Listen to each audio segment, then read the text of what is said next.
प्रशांत जी, जहाँ से मैं बैठ के अभी आपका इंटरव्यू ले रहा हूँ, ये मुंबई है और साउथ मुंबई में सबसे लो टर्नआउट हुआ है। लेकिन मुंबई के लोग चूंकि ताकतवर लोग हैं तो बड़ा अनुमान लगाते हैं, इनका ब्लड प्रेशर बड़ा जल्दी ऊपर नीचे हो जाता है, जो रिफ्लेक्ट होता है स्टॉक मार्केट की एंग्जाइटीज़ में, जो पिछले दिनों हमने चर्चाएँ सुनी। जाहिर है कि उसको ग्राउंड रियलिटी का पता नहीं है बाजार को, इसीलिए डिबेट ये चली कि कहाँ सीटें घटेंगी, कहाँ बढ़ेंगी।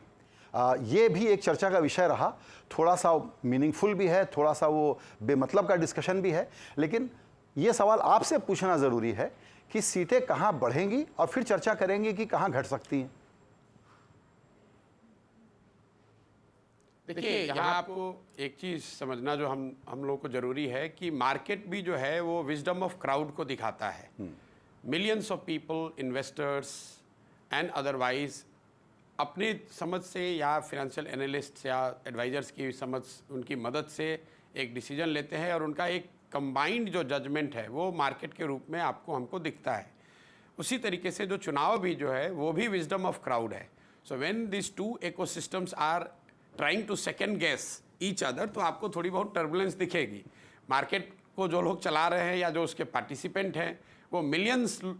में हैं, वो सेकेंड गेस करने की कोशिश कर रहे हैं कि जो मिलियंस ऑफ लोग वोट करने जा रहे हैं वो कैसे करेंगे।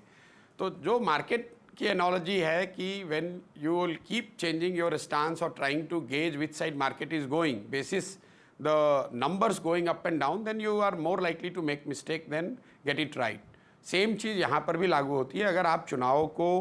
Minute to minute, day to day, week to week के बेसिस पर रनिंग कमेंट्री के तौर पर देखेंगे और ये गेज करने की कोशिश करेंगे कि चुनाव किधर जा रहा है, तो मेरा अपना मानना है कि you will behave more like a day trader. तो और डे ट्रेडर्स का फेट क्या है वो हमको दुनिया को पता है, डॉक्यूमेंटेड है। तो मुझे ऐसा लगता है कि rather than going by that we should look at the basic fundamentals. Basic fundamental, अगर आप जो भी इनकम्बेंट सरकार है, अगर सरकार के प्रति, उसके मुखिया के प्रति लोगों में गुस्सा है, तो एक संभावना बनती है कि कोई विकल्प हो न हो, लोग ये कह सकते हैं कि भाई हमें तो आपको हटाना है। अभी तक जो हम लोगों ने कमेंट्री सुनी है, पक्ष विपक्ष दोनों ही तरह की ओर से, किसी ने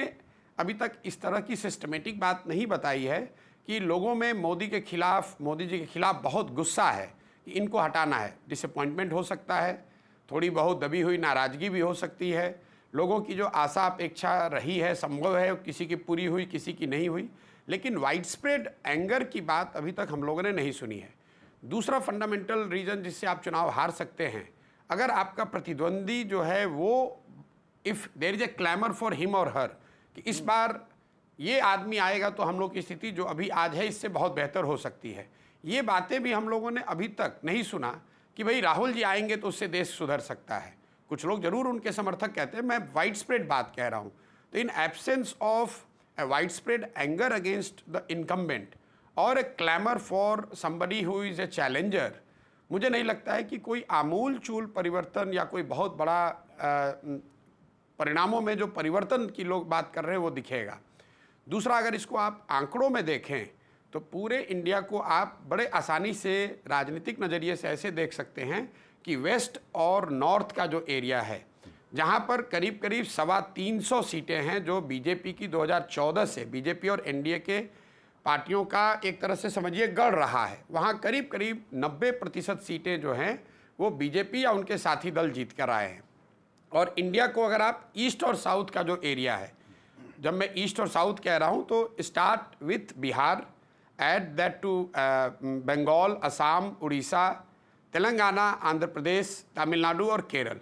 ये जो 225 के आसपास सीटें हैं, ये एरिया रहा है जहाँ पिछले 10 सालों में बीजेपी का प्रदर्शन उतना अच्छा नहीं रहा है। इन 225 सीटों में भाजपा के पास आज की तारीख में 50 से कम सीटें हैं। तो अगर बीजेपी को हारना है तो आपको कोई, अगर आप उसका आकलन करना चाहते हैं तो आपको कोई सेफोलॉजिस्ट होने की ज़रूरत नहीं, बस आपको ये देखना है कि क्या वेस्ट और नॉर्थ में जो उनकी बल्क ऑफ द सीट्स हैं, 250 सीट जो आई हैं, उसमें उनको कोई मटेरियल डैमेज हो रहा है कि नहीं। मेरा अपना जो अनुमान है, जो सारे कंजर्वेटिव अनुमानों को भी अगर आप साथ में ले लें, तो वेस्ट और नॉर्थ में बीजेपी को कोई मटेरियल डैमेज होता हुआ नहीं दिख रहा है। और दूसरी 2-3-5 महीनों से जो लोग राजनीति को फॉलो करते हैं, वो हम लोग जैसे लोग भी जो बता रहे हैं कि ईस्ट और साउथ में भाजपा की वोट शेयर और सीटें दोनों ही बढ़ रही हैं। मैं राज्यों का नाम मैंने आपको पहले ही बता दिया है। मुझे ऐसा लगता है कि भाजपा को इन चुनावों में उड़ीसा जैसे राज्यों में, तेलंगाना में, आंध्र प्रदेश में, बंगाल में, असम में, बिहार में क्यूमुलेटिवली, मैं एक एक राज्य की अलग बात नहीं कर रहा हूँ, put together Tamil Nadu and Kerala, इन राज्यों में जितनी सीटें उनके पास है उससे 15-20 सीट बढ़कर आएगी और इन क्षेत्रों में भाजपा के वोट शेयर भी बढ़ेंगे। तो नेट नेट स्टेटस को और स्टेटस को with A positive bias towards the incumbent, यानी कि जो उनकी स्थिति है उससे कुछ बढ़कर ही सीट आ सकती है। कम होने की संभावना मुझे बहुत कम दिखती है। जी बिल्कुल, आप एक बहुत ब्रॉड और बहुत कॉशस तरीके से बता रहे हैं कि 15-20 सीटें जहां हैं वहां से बढ़ सकती हैं और जो करंट नंबर है उससे थोड़ा ऊपर जा सकता है बीजेपी का नंबर जो है।